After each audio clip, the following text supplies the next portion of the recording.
it's graphic designers for Palestine, and it's a lot of charts and graphs and artwork about Palestine. We have 2 copies of it. We were going to do a book signing or a book release here at the church, but they realized that it was going to be too big, and they moved it over to First Parish, Harvard Square, and it was a remarkable book signing over there. But we got 2 copies of it. If you would like, please have a look at it. It's a really amazing document of tables and charts and graphics about Palestine.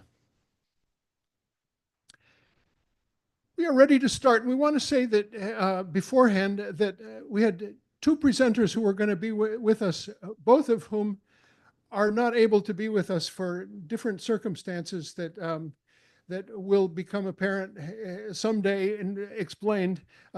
Jill Stein scheduling things, and also I just want to mention and thank for the possibility Prahlad Iyengar, who is an MIT student who was ejected from MIT for his Palestine activism. But neither of them are here.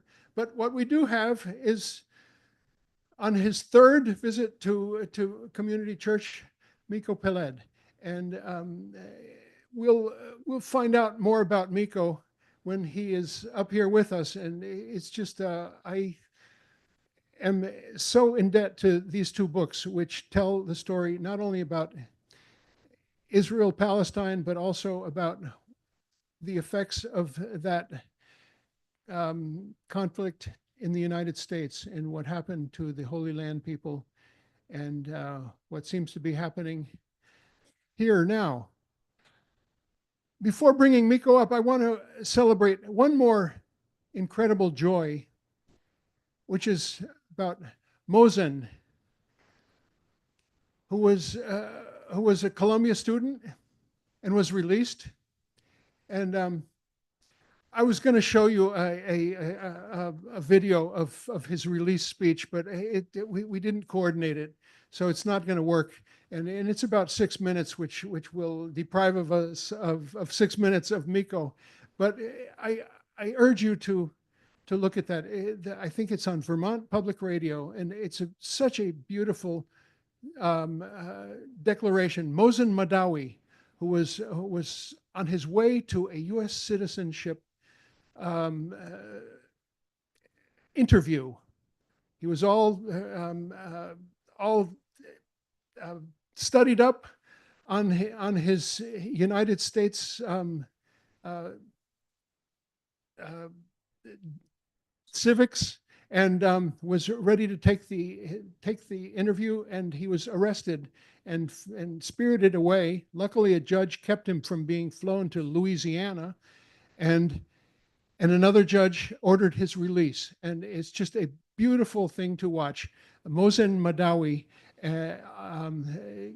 I hope this man becomes a U.S. citizen, because he will be such a tribute to this country. Palestinian, raised in a refugee camp in Syria, and now a Vermont resident, Columbia student, released. And there were a ton of Vermont people there for him. I can't say enough about that little piece of video. Miko, will you come join us? It's such a pleasure to welcome the executive director, I'm not sure is the exact title, but the Palestine House of Freedom in Washington, D.C.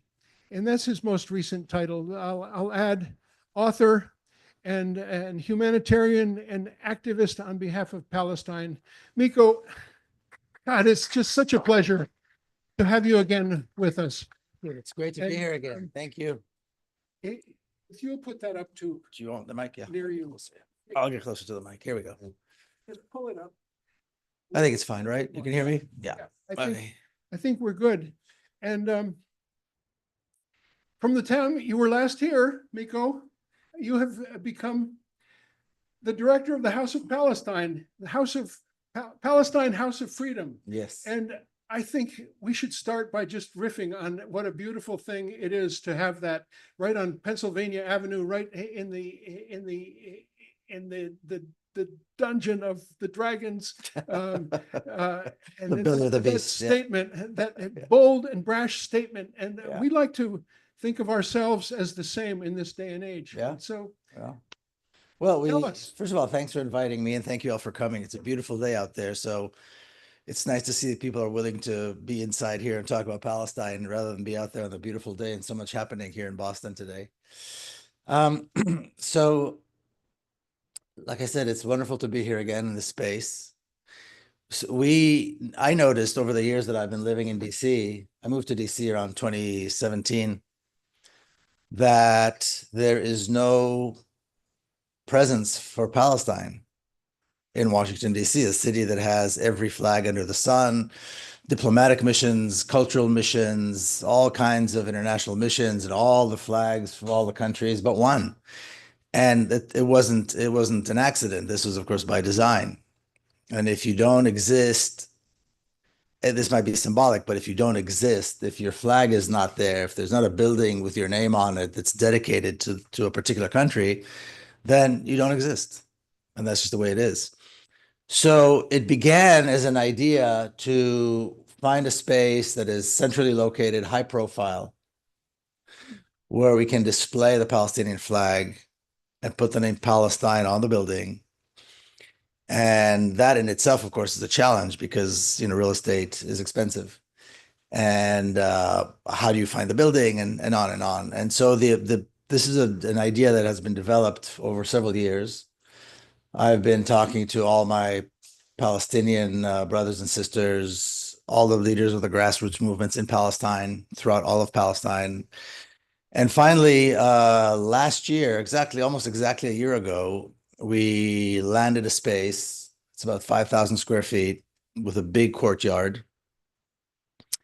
And it's right on Pennsylvania Avenue. It's just walking distance from the Capitol. It's on Capitol Hill.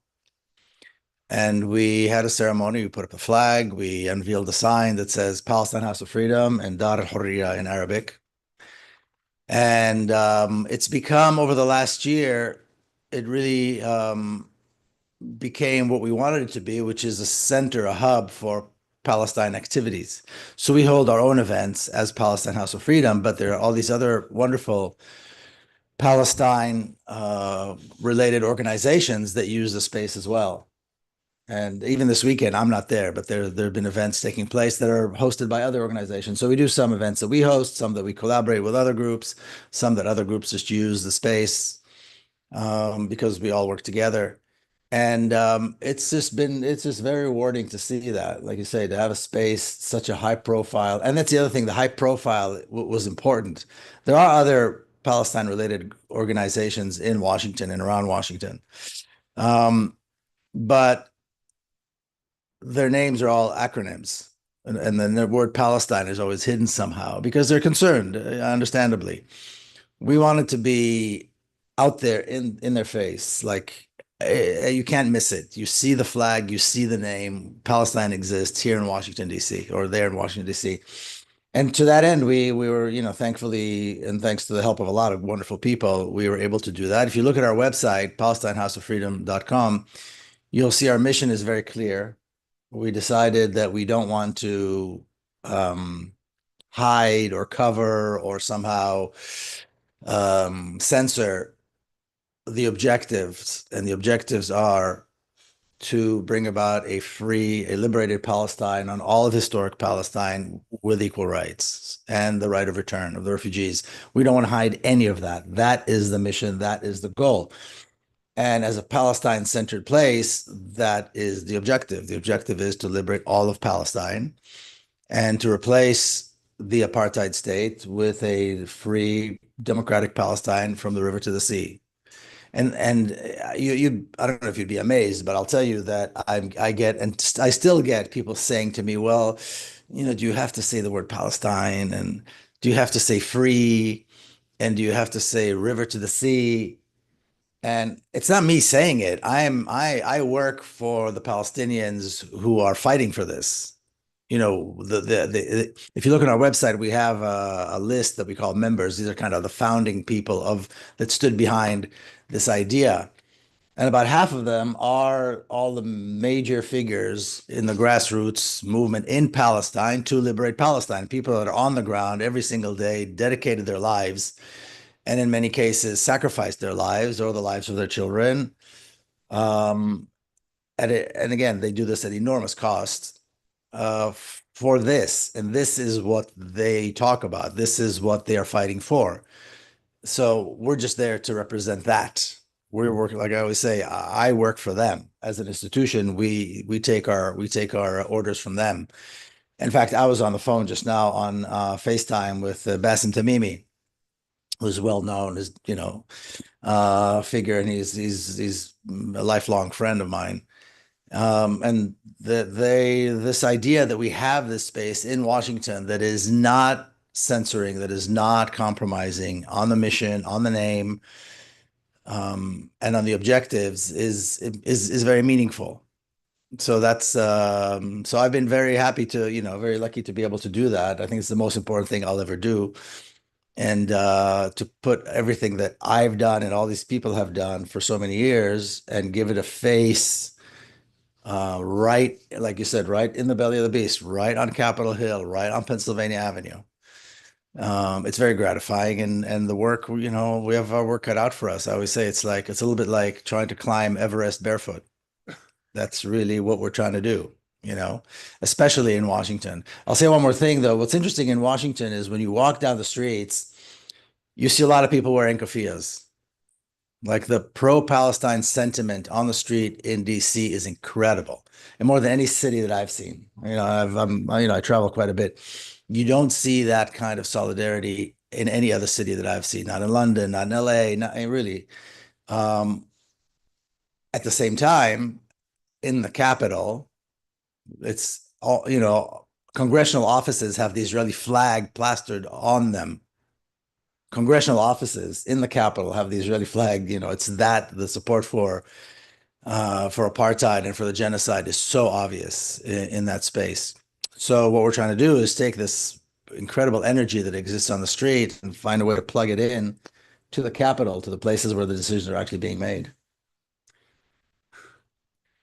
I've got to say, Miko, that I feel a strong kinship with House of Palestine, community church, super prominent place in the middle of the Copley Square.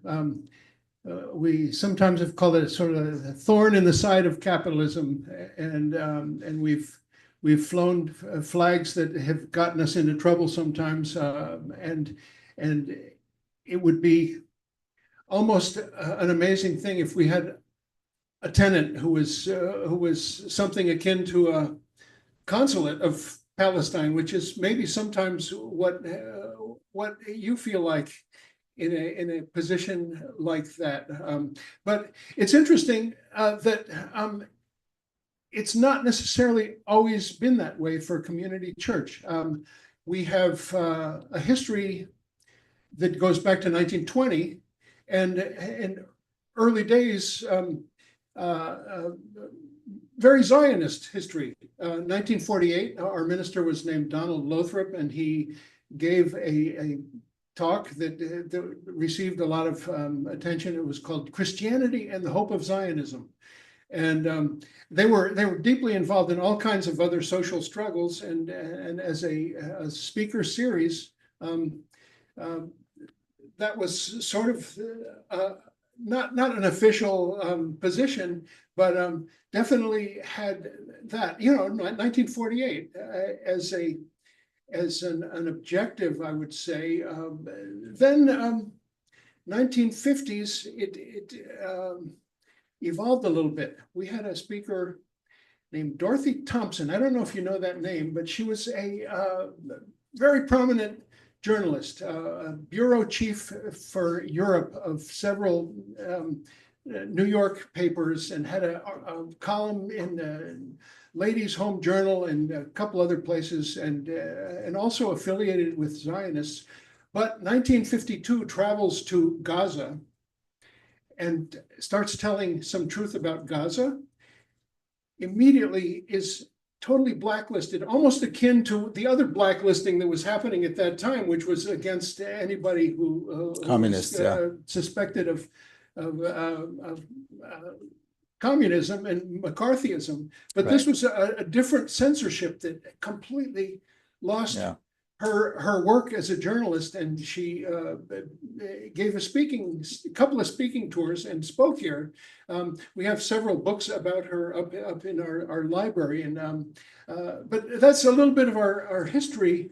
And then slowly it has evolved to a place where we have among our congregation still some secular, radical, communist, red diaper baby Jewish people who still Yeah. hold out some hope for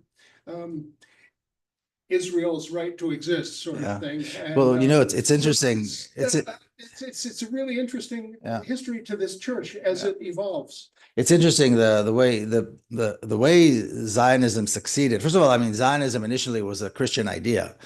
The Jewish founders of the Zionist movement actually took their cues from Christian Zionists who preceded them. The idea or this notion of a land without a people for a people without a land, and the return of the Jews to their historical homeland. These were all Christian ideas initially in the 19th century, and then gradually the Jewish Zionists took these ideas and turned them into what we see today. But the other interesting thing about Zionism and the apartheid state is that they managed to create the impression that they are a response to racism. They are the response to anti-Semitism. They're the response later on to the Holocaust. And people bought that. People bought into that. I know many people who are, today stand with us here, would be very comfortable in this conversation, but initially fell for this myth that Zionism and the so-called state of Israel are actually a sort of anti-racism because they're a response to anti-Semitism. Jewish people initially didn't fall for that, and of course we know that until very relatively late, Jewish people, both secular and religious, stood firmly against Zionism and against this idea of a Jewish state. But they managed to do this, and today they still manage to do this. And we see Zionists have a history of over 100 years promoting this notion that Zionism and the state of Israel are a response to racism, and therefore it's a progressive idea. Completely hiding the fact that it's quite the opposite, and it has nothing to do with anti-racism. And when we look back at this idea, this notion of a people without a land to a land without a people, it's not because they didn't know there were people there. It's just that these people were not white and therefore they didn't matter. This is a very, it's a classic European colonialist, racist way of thinking. Of course, everybody knew there were people there because people visited Palestine and people traded with Palestine and countries had commerce with Palestine. And, it was well known that there's a Palestine and there are people in it, but they didn't count. They were not Europeans. And therefore that phrase still exists today, a land without a people to a people without a land, or the other way around. So that's very interesting, and it's interesting that it still holds to this day. They're able to sell this idea of Zionism as though it is a response to anti-Semitism and to racism and so on. Yeah, we have a work cut out for us. They've been doing this for 100 years, and we're just kind of picking up some momentum right now. Miko, I've followed you pretty carefully online and different videos of different talks, and I've admired how you've confronted confrontational Zionist people in the audience, and I've had a hard time myself seeing that in some of the counter demonstrations that have happened on the streets here in Boston and Newton especially, and I just want to commend you for that. Just it's so difficult to respond to such aggressive nastiness from counter demonstrators, and I asked myself, where does it come from? Why?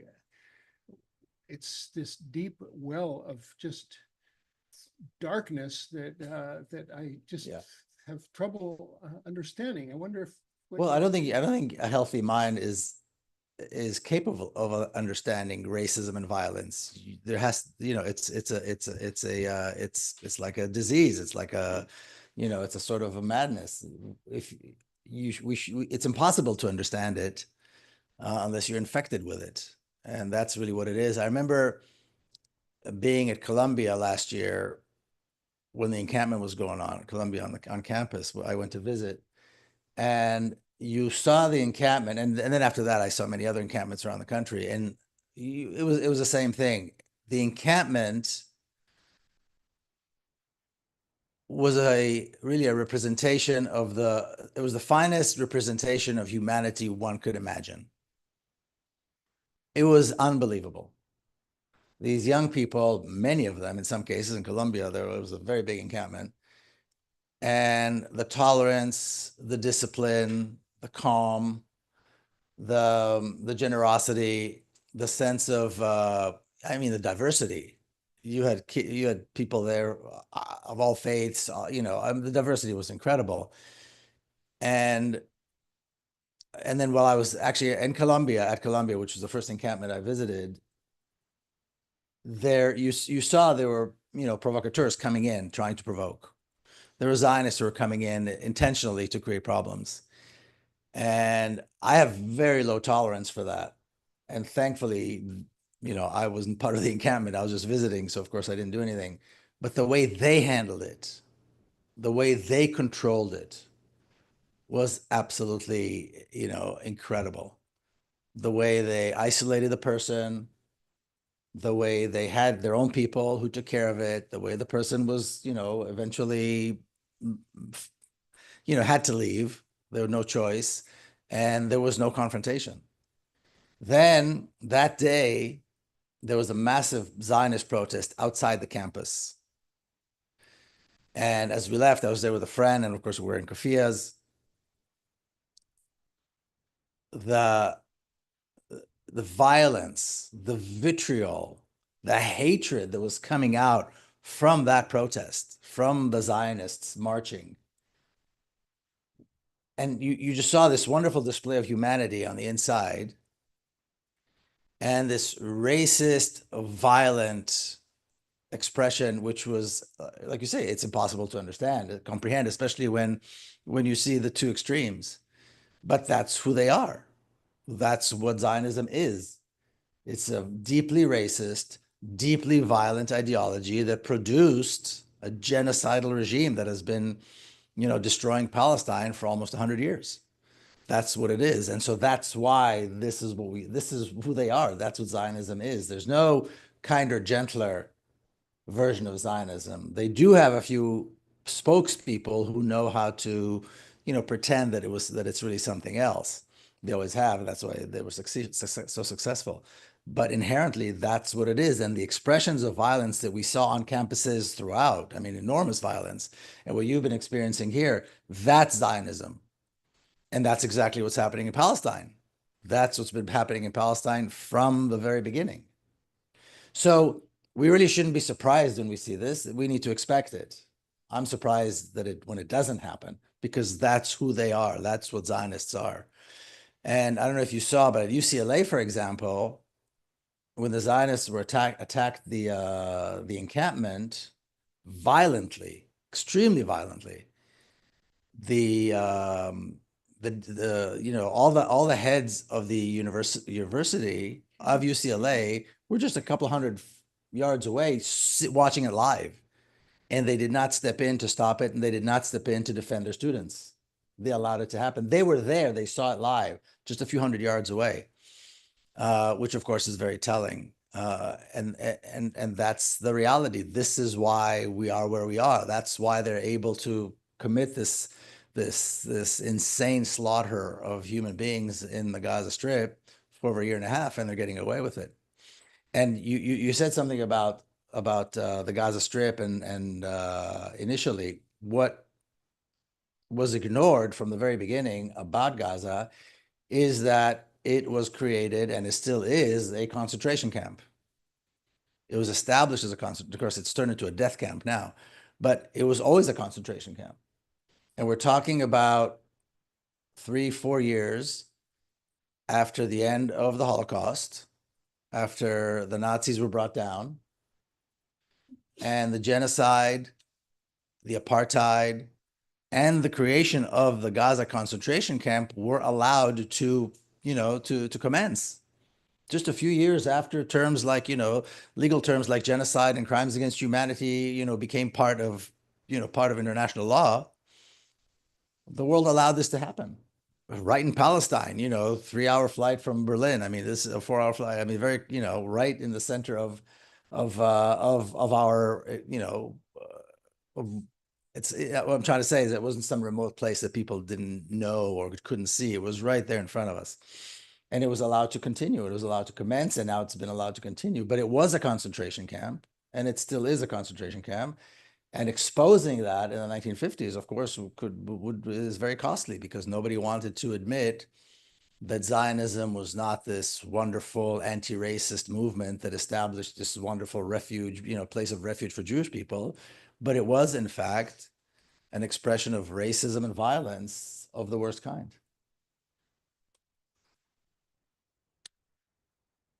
We'll get to Q&A real soon, okay? And the sooner the better, really, because but a couple more questions, Miko. When you were last here, you were starting research on a book on anti-Zionist, ultra-Orthodox sects, SECTS. Well, they're more than a sect. wonder, they're they're a large community, but yes. Large community, both Yeah, in yeah. Israel as well as in Yeah, New all York, over the world, right? yes, And yeah. is that still in the works, Yeah, or yeah, did yeah, it get yeah. distracted by this Palestine House of Freedom? Well, of course, there are a lot of distractions since I began, but I'm finishing touches, and it should come out next year. But the interesting thing about that community in relation to Palestine is, number one, initially the religious community, the religious Jewish community, opposed Zionism. And we're talking about early 20th century. They immediately saw Zionism for what it was. And in fact, one of the first things that I was, and just to clarify, so I've been in touch for several years now with the community, the Ultra-Orthodox community in New York, in London, and in Palestine, mostly in Jerusalem. And this is a significant community. It's a large and very, very courageous community. And in the year 1900, when Zionism was basically, in its diapers, really, the major rabbis at the time came out with a book, which they published in Hebrew, for Jewish people, warning Jewish communities around the world of the dangers of Zionism. And they basically said three things. They said that it would bring violence to the Holy Land. They said it would ruin the good relations that exist between Jews and Muslims and Jews and Arabs throughout the world, because there are large Jewish communities in the Arab and Muslim world at that time. And they said it would cast doubt as to the loyalty of Jewish people who exist as minorities throughout the world. So now suddenly, and all these three things happened. They predicted this in the year 1900, all right? Very, very eloquently. And of course, all these things happened. And to this day, they continue to say, we will not be part of this. And they stand up. And of course, you see them, they come to all the protests and so forth. There's a huge contingent that came a few weeks ago. There was a protest in DC. And it's interesting because they won't, they're a religious community. And so they need a place to worship and pray, and protests are on the Sabbath, on Saturday. So, and they won't go to Zionist synagogues. there is no anti-Zionist synagogue in DC that they feel is appropriate. So they asked us to use Palestine House of Freedom, and there was about 100 of them. And I came in Saturday. So they come Friday. It came from New York? They came down from New York. Yeah, about 100 of them.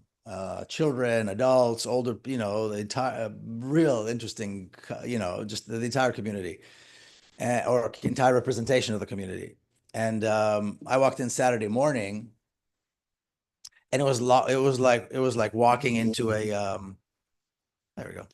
It's gravitating down. Oh, it is? Sorry about that. There we go. Okay, thanks.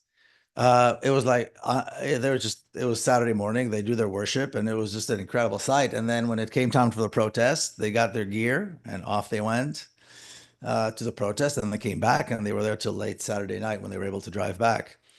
And now what's very interesting is there's this really inexplicable phenomenon that is coming out. The Israeli military is complaining that they're being depleted, that they don't have enough soldiers, that the reservists are exhausted from having to go into Gaza. Now you've got a massive army, a modern, large, modern, highly equipped, highly financed, of course, military force, which I refer to as a terrorist organization, but nonetheless, and they are, who's on the other side? A rather small, poorly equipped guerrilla force, a militia. They don't have tanks. They don't really have serious firepower. They don't have helicopters or warplanes. I like to do this. This, even before October 7, was a luxury. I mean, to throw away half a cup of water would be unthinkable because it's such a rarity, especially, and now even more so.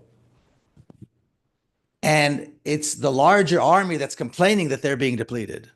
And it's all over the news. It's all over the Hebrew news all the time.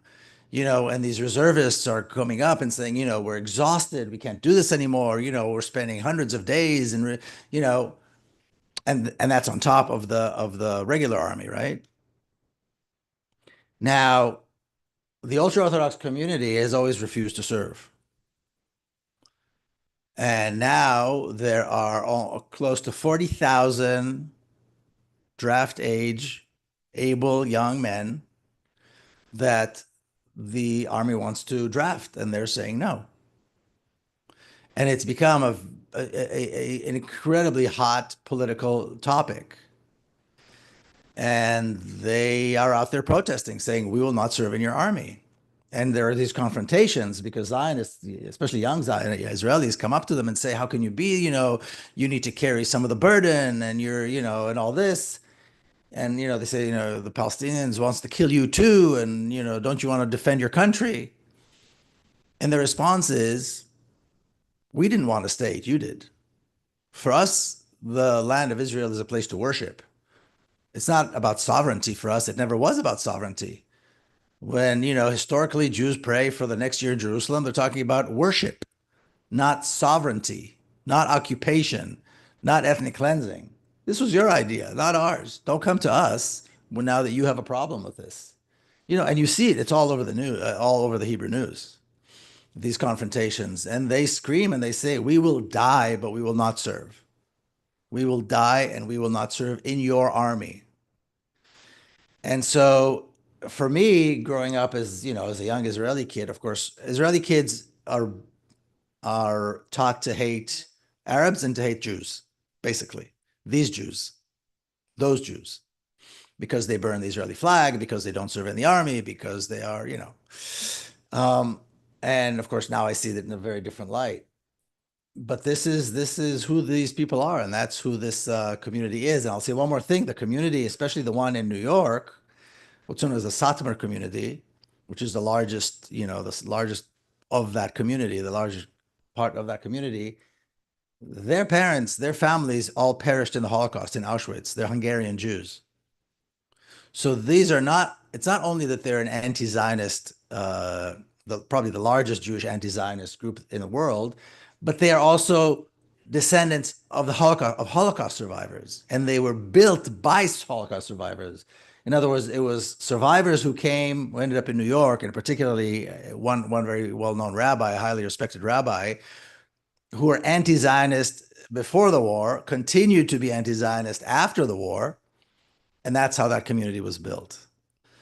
So yeah, so I decided it was something worth working on and writing a book about, and so this year I have to finish it, so it'll come out next year. But there've been some distractions. But yeah, it's been an incredible journey, and it's been an incredible learning experience for me because I didn't know anything about that community and why they do what they do and so forth. And it's an incredibly important part, I think, of history of the reality in Palestine. And I'll say one more thing about it, if I may. The Zionists claim that they are the response to the Holocaust. They're the response to anti-Semitism, which is a lie. And the first time I traveled up to New York to spend some time with that community, I spent the night at the rabbis and we did Shai. I went to synagogue with them, and that's a whole experience that for me was surreal. But families have many children. 10, 13 children is not uncommon. They can't build housing fast enough, and they can't build yeshivas, schools fast enough. And we're driving around with Rabbi Weiss, who's, the kind of the leader of that community. And you see all these children everywhere running around and laughing, and they're dressed and they go to school exactly like their ancestor did in Europe before the war, before the Holocaust. And as I was watching it, this very famous quote, who Bobby Sands was, the Irish, volunteer who died of hunger strike. And his famous quote was, "Our revenge will be the laughter of our children."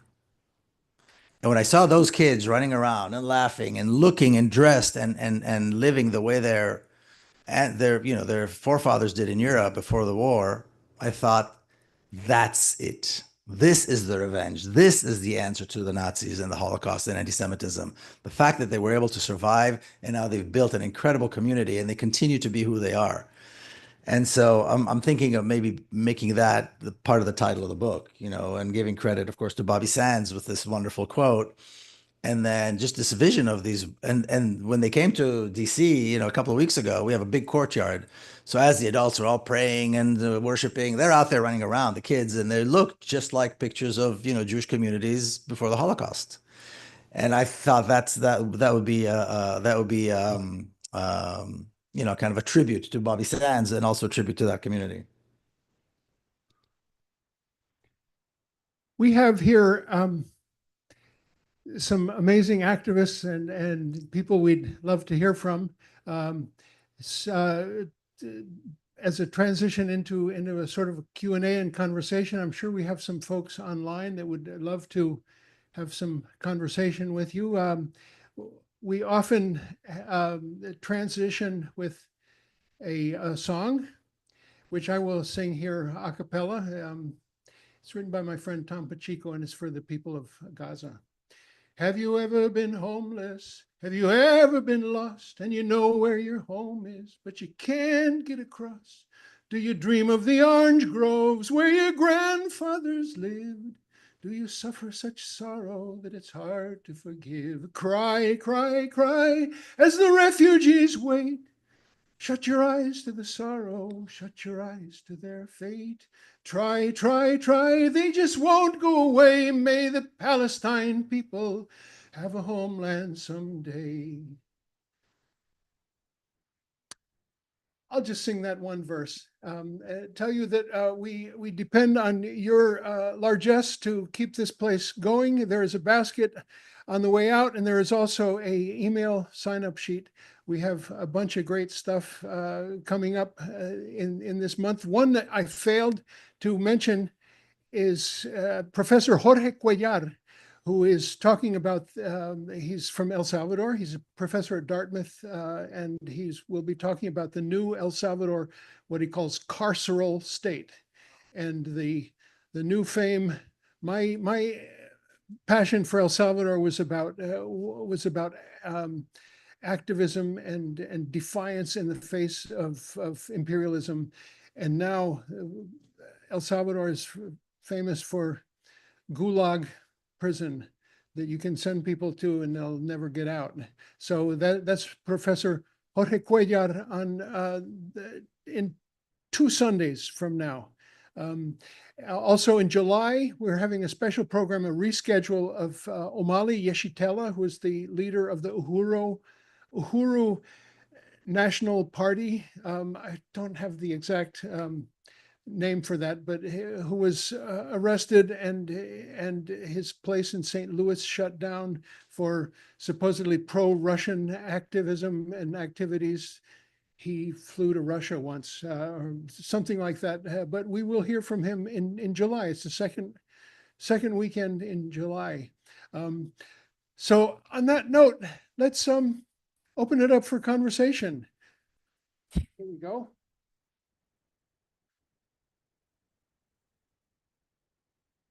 Yes, good morning, sir.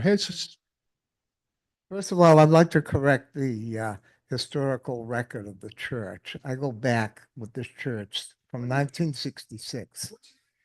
That's irrelevant right now. The first minister of the church in 1920 was Clarence Skinner. Reverend, I'm sorry you didn't mention his name. Reverend Lothrop took over in the 30s. So I want to mention that to correct the history of the church. And I'd like to know why that 90% of the negative resolutions of the United Nations are against Israel, when they never speak of the human rights abuses in China, against the Aborigines in Australia, against the Indian-Pakistan conflict, all the civil wars that are going on in Africa, human rights abuses in South America. Why are 90% of the negative resolutions in the United Nations against Israel? I'd like to find that out why. It's sheer anti-Semitism.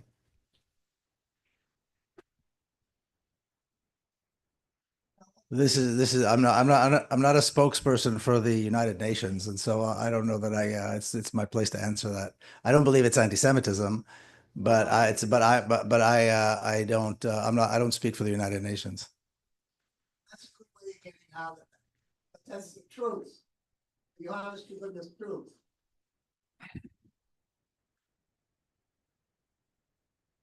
Hi, thanks for everything you're doing. It's good to see you again. Thanks. Yeah.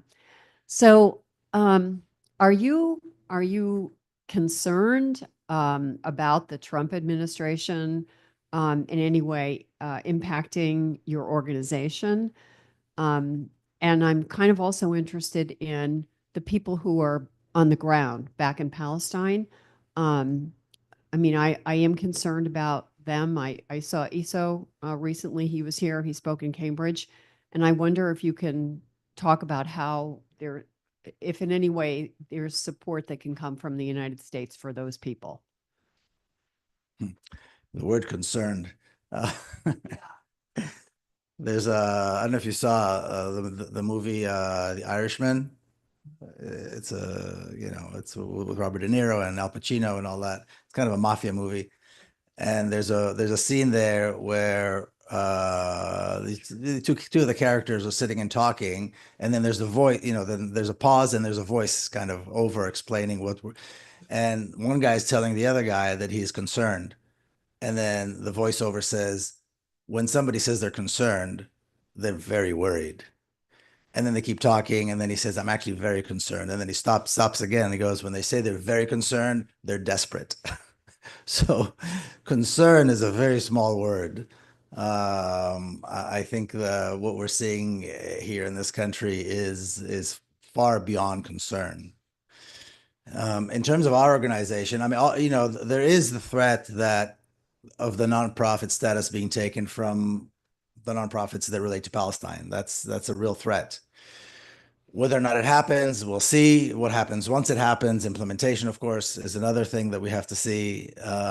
We're new and small relative to some, excuse me, the organizations.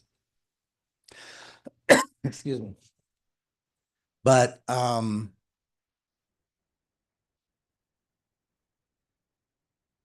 the consensus among all the organizations is that we're not going to back we're not going to back down. We're not going to self-censor. If they come after us, we'll have to gear up and fight. Anybody who thinks that getting into this issue is not going to involve a dirty fight is out of their minds. This is the issue that is an issue that's going to require a lot of an ability to stand and withstand a lot. And so are they going to come after us? We have to assume that they are.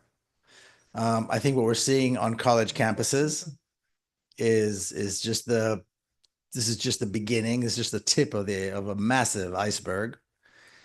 And so of course they're going to come after us. And of course they started, and they started, I don't know if you saw the movie Encampments. I saw it a couple of weeks ago at Columbia, and we're going to show it at Palestine House of Freedom on May 17th. There's a reason why they came after the people they came after. These are the leaders of the movement here in the United States. And what we saw on campuses, not just the encampments, but even leading up to the encampments over the years, what students on campuses are doing is the most important work for the liberation of Palestine outside of Palestine. Nobody even comes close, and they're easy targets. So that's why we're seeing what we're seeing. So that was the first part. What was the second part of your question? Oh, about concern about well, of course, every morning I wake up wondering if they shot Isa or not. He is right there in the midst, in the crosshairs between the settlers, the soldiers. I mean, everybody wants him dead. The Palestinian Authority wants him dead, of course. And so there's not a day that I don't wake up concerned, sweating, wondering if he's still alive. And every day that he's still alive is a miracle. I don't know if you saw the movie No Other Land.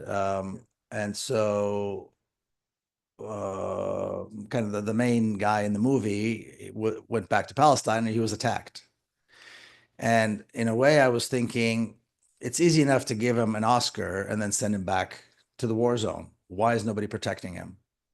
And this has been true historically from the very beginning. There is no recourse for Palestinians. There's nobody protecting Palestinians. Any Israeli can shoot any Palestinian at any point, anywhere in Palestine, and there's no recourse.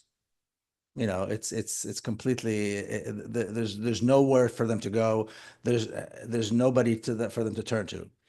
And it's, it'll be a headlines on social media for maybe a couple of months, especially if it's somebody well known, and then everybody forgets because there'll be somebody else. And that is the biggest concern. We're always impressed by the heroism. We're impressed by the fact that they stand up. We're impressed by how, courageous they are, but we're not there to protect them. And like I mentioned earlier, I was talking to Bassem Tamimi, an hour ago, and his daughter, Ahed, became very well known. She's a girl with a blonde hair. She slapped a soldier, and she was arrested, and her mother was arrested, and on and on and on. And she became a hero. And I'm thinking, this is our responsibility. It's not the responsibility of a 17-year-old girl to stand up to a military force armed to the teeth and then pay the price for having done so. Where were we? We're the ones who need to be in the midst. We're the ones who need to stand between the army and this girl and say, no, you need to leave. This is not your place. But we've abandoned Palestinians. Palestinians are abandoned. Nobody cares for them. Nobody cared for them from the very beginning. The genocide didn't begin yesterday. It began almost 80 years ago, and there's nobody standing there. And this thing comes up over and over and over again. I'll say Shireen Abu Akleh. I mean, she was killed several years ago. It was a big deal. She was in the news for, now who even remembers Shireen Abu Akleh? It seems like old news. This is the reality that I feel that where we are completely, we're not present. We're not doing what we're supposed to do. Our job is to protect those Palestinians, to stand between them and the military, and we're not there. So yes, Ahed and many others, and Isa and her Ahed father and brother. I mean, the names of heroic, courageous Palestinians through the width and the breadth of Palestine is endless. not to mention 20,000 incarcerated in Israeli jails. And we're not there to protect them. So every morning, again, that I see that Isa is alive and Ahad and her father are alive and on, all these other people that I love and respect are still alive is a miracle. And it's because we're not there. We're not present. Nobody, the world has forsaken Palestinians, and that's just the reality. And it goes beyond that. You know, people like to say, yeah, we need to boycott and we support boycott and so forth. You may remember in the Tokyo Olympics, there was a young Algerian judo practitioner who made it to the Olympics. And then when he was called on the mat to compete against a member of the apartheid of the Israeli team, he refused. Fathi Nourein, his name was Fathi Nourein. And I mean, you can imagine how hard he must have worked to make it to the Olympics, right? I mean, it's insane, the hard work that goes into it and so forth. You dedicate your whole life to it. He was banned, he was kicked out of the Olympics, banned for life from judo. So he can't participate in judo anywhere around the world anymore. His coach was also banned and kicked out. And of course, he received the hero's welcome and we look up to him. But it was not up to a young man to do that. The Olympic Committee should not permit the apartheid state to send a team. That's where the responsibility lies. So of course he's a hero, but he had to ruin his career, sacrifice his career. That's the problem. You know, we look at these individuals and we go, oh, they're wonderful. And then they go home and they have to deal with the consequences and none of us are there. There's nobody to protect them. Giving an Oscar to a Palestinian and then sending him back to live among settlers is putting a target on his back. And that's exactly what happened. Where is the protection? And I think that's this is you really touched on a nerve there, on a really important issue. I'll say it again every morning, and I said that when Isa was here, he came to Palestine House of Freedom. He's one of our founding members. His name is on the website, and I said it right in front of him, and I said it to him every morning. I worry that his son will end up being an orphan because his father will have been killed for what he does, and we are not there. And it's going to be, we're all going to cry and it's going to be on social media for a few months and then we'll forget and there'll be somebody else. And that's the reality in which Palestinians have to exist. And they still stand up and they still continue their work and they don't back down. And then they're of course accused of being terrorists and so forth. That's the reality that we exist in. Yeah. So I'm not concerned. I'm terrified. Absolutely. We remember Shireen Abu Akleh, and the anniversary of her murder is coming up, and we have a poster that'll go out on the sandwich board and hopefully won't be vandalized like many things that we put out on that sandwich board. And we remember Rachel Corrie. She received posthumously our Sacco and Vanzetti Award in 2003. Just so many people who have been martyred for the cause of Palestine, and it continues to this day. Here's John.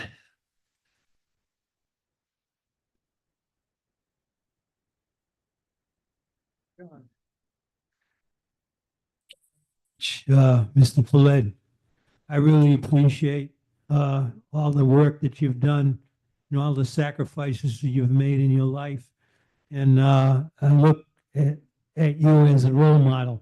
Thank you. And with that in mind, I had a role model in the 70s. His name was Temba Vilakazi. He used to live in Boston. I don't know where he is now. But I used to go to his office in Boston, and I was, working at that time, didn't make a lot of money, but I would always give him a monthly pledge to what he was doing on behalf of South Africa and the people who were trying to get rid of apartheid at that time. And I'd give him $25 or $50, whatever I could afford, once a month.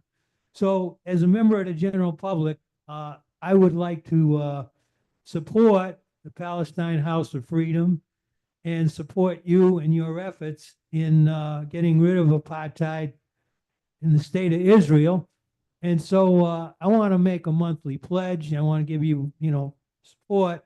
So has that been set up? Because I want to support and build the institution that you've started, because it's very important that we continue to do that until we until Palestine is free from the river to the sea, and until we get rid of Zionism, you know, as a form of racism. I didn't come into this until I was in my 60s, because I've been brainwashed all my life by American and government media supporting Israel. So I'm 76 now, and I know I don't have much time left. So in the time I have left, I want to do everything I can to support Israel until we get rid of apartheid, until people are free. Thank you. Wow, thank you for that. So the easiest thing to do, go to PalestineHouseOfFreedom.com. I don't do the internet because I'm legally blind in one eye, visually impaired in Okay. the other. I'm computer illiterate, so I do everything by snail mail. Okay, I'll give you the address. I'll give you the address. Yeah, It's John, 650 Pennsylvania Avenue Southeast. I'll give it to you after. I'll give you get my the card. information. I'll give you my card with all the information, and you're welcome to your checks will be, of course, welcome. You're not the only person that doesn't do internet. We have quite a few people who send us regular checks. So I appreciate it, and thank you. I'll just say one. I'll push back on one thing that you said, which is that I've sacrificed. You know, my having done this work for the last few decades has done nothing but enrich my life. And so I can't come and say, you know, I've sacrificed, I paid a heavy price, I'm doing this. You know, that would be disingenuous. This has been, I may have lost friends, family members, but overall, this has been a rewarding experience to stand with my Palestinian brothers and sisters. But thank you for your comments and thank you for your generosity. Appreciate it. Abrar. Thanks, Dean. I'm wondering what's a typical day in the life of an average West Bank Palestinian? How do they survive? Well, it's not only West Bank Palestinian, it's Palestinians everywhere, whether they're in the West Bank, in the Galilee, in the Naqab, in Jerusalem. They live under a reign of terror, and they have been living under a reign of terror for the best part of the last 100 years. So the fear of being killed, the fear of whether or not your children are going to come home safely from school, whether it will be attacked by soldiers, by police, by military, depending on where Palestinians live, the different bureaucracies that control their lives and different parts of the Israeli security system that govern their lives. So if they're Palestinian citizens of Israel who live in the north, and Israel is a particular intelligence agency that does that. If they're the Bedouin Palestinians in the south, it's a different agency that is charged with, you know, terrorizing them. If they're in the West Bank, it's a different part, and if it's in Jerusalem, it's a different part. So the bureaucracy is very complex. So, but it's a life of fear. And after October the 7th, it's become worse. People are afraid to go to work. People are afraid to post, they're afraid to share, they're afraid to go on social media. They have been arrested and beaten and tortured constantly. I mean, the number of prisoners jumped from about 10,000 to about 20,000. The reality in the prisons has gone from being unspeakably horrible to what the Palestinians describe as a mass grave for the living. I see friends of mine who come out of jail, who've been jailed after October 7th. And there have been quite a few, I hate to say, and you can't recognize them. You know, you can't, really unrecognizable because of the starvation and the beating and the torture and the dogs and the lack of ability to see sunlight. Actually, Bassem came out of jail after 9 months. He was saying this in a joking way, but there's nothing funny about it. He said, I had to teach my legs how to walk again because you got 12 guys in a cell and they're stuck in the cell. There's no walking, there's no exercise, and there's hardly any food, and there's no medical treatment.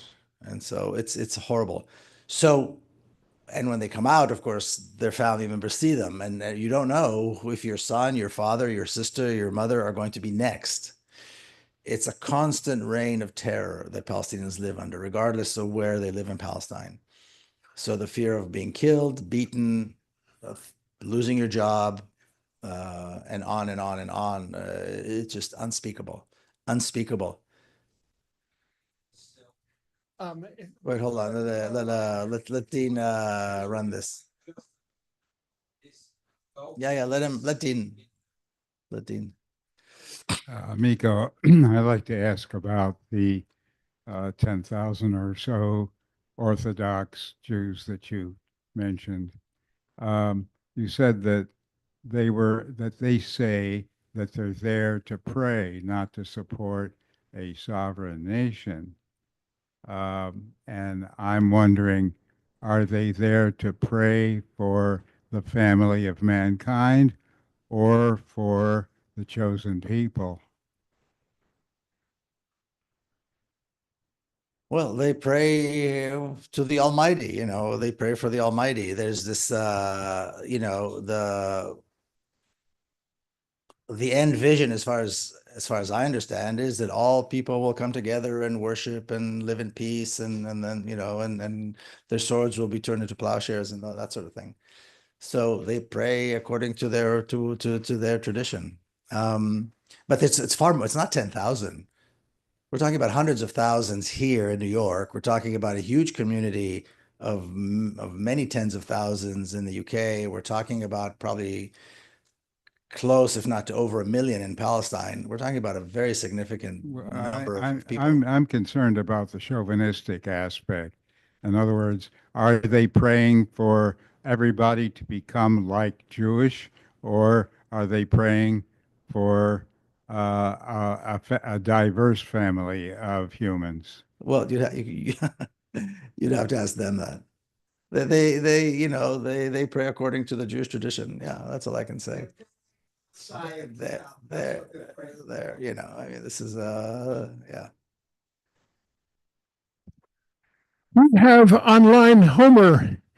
Homer, I want to thank you for giving me this, I call it a scarf. Homer is a longtime Palestine activist. We haven't seen you lately, but we love you and wish you could be with us here. And thank you for this scarf. Some ministers wear what is it called, a stole. Some Jewish rabbis wear a tallis. This is just a scarf, because I'm no reverend, I'm an irreverend. And Homer, please join us. You have to unmute, Homer. Okay, can you hear me now? Unmute. Yeah, I just want to simply make Homer, my. you are muted. Oh, wait a minute. Oh. Okay, I think I There, can there, now we hear you. unmute. Okay. Okay, there I am, I think. Yes. Can you? Yeah. Yes, we hear you. Yeah, I just wanted to make my presence known and is express a profound appreciation, and I'm getting a lot of. I'm just so glad Miko is here, and he's so articulate. And I will be following up with the Palestinian House of Palestine. So I just wanted to say that, and I'm not able to get out as much as I used to, and but I'm going to make it down to the community church and in the next month or two. So anyway, thank you, Miko. I've read The General Sun many years ago, and it's been my talisman, and you're such an inspiration to me. So thank you. Thank you. That's very kind. Thank you. Thank you, Homer. Homer, I hope you will join us on May 25th. We are having a luncheon and a service in honor of our elders. And if I'm among one of those, you definitely are among one of those. So May 25th, I'll be there if it kills me. yes, yes. Mark. Yeah, I'd just like to say that I read your book on the Foundation 5 and it was very inspiring, and it gave me a relationship with the people that were imprisoned and some still in prison. And I have a question on your advocacy group. You're advocating for, you're advocating for the one-state solution, as I understand. And I came in late, so maybe you talked about this. But if you could emphasize, that you're representing Palestinian or Arab American people to in the United States, to advocate for the solution that you believe that Palestinian people want. However, I think you're missing one thing, and maybe you can elaborate, that the Arab oil regimes and the Palestinian Authority do not support this at all. And actually, they're targeting people that do in their countries. And they spend millions and billions of dollars on their own advocacy groups in the United States. How are you going to deal with this? And I know you have your work cut out for you with the Israeli lobby. You also have these, lobbies that are well funded. Yeah, Thank of you. course, yeah. Look, like I said, this is we have our work cut out. We're fully aware of of the obstacles. And you're right. I mean, the Arab regimes currently and actually, almost almost the entire Arab world and certainly the PA are now in the pocket of the apartheid state. They work for the apartheid state. There's no question about that right now. And that is a part of the challenge. I mean, when we talk about the Zionist lobby, we have to include those as well. But that's a reality that we have to face. Now, the objective of a free Palestine, I didn't invent this. Like I said, this has been a Palestinian call going up back decades. A free Palestine, a free democratic Palestine on all of historic Palestine has been a part of the Palestinian agenda going back decades. Are you Palestinian? I'm sorry. No, I'm Lebanese. And so Lebanon has suffered quite a bit from the Zionist state as well. And so there's no secret. And so we can't not do what we think is right because we know there are all these enormous obstacles. We are aware, everybody's aware, everybody who's in the space knows about these things and understands these things fully. And you just take it one step at a time and do what you can to do this. Now, having said that, the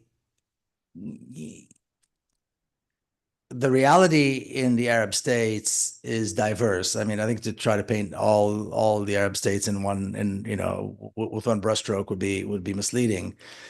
I don't think there's any question that by and large, Arabs do not stand with Palestine. I think by and large, we know that the sentiment in the Arab world is with Palestine. So you have Yemen on one hand, which will not bend and expresses its support in the most robust way possible. And then, like you said, you've got the Gulf and the Saudis who are the other end of the spectrum. So you just make alliances with whoever you can, and you move forward and forge the way forward until hopefully you push down that wall. Now, I don't think that I don't think anybody believes that it's in the interest of any Arab country to maintain the apartheid state. It's a narrow interest of perhaps the regimes because of the political reality that the US and the apartheid state created. At the same time, when I view it as a non-Arab, we're looking at a reality. If you're the leader of an Arab state today, what do you see? What are your choices? You see Iraq, you see Libya, you see Syria, you see Yemen. These are countries that traditionally stood with Palestine. And we see what happened to them. And then you see the other countries. So if you have a responsibility to your people and your country, where do you go? Well, the options are not great. So some governments are a little bit on this side of the spectrum. Some governments are a little bit on that side of the spectrum. Like I said, some are on the far extremes, like, perhaps Yemen and the UAE, which are probably the two extremes. But I don't judge them harshly because I think they are in a very tight spot anyway. Certainly there's corruption and, we know about all that, but they are in a very tight spot. My issue is or our issue, I think, as people who support, people of conscience who support justice and liberation for Palestine,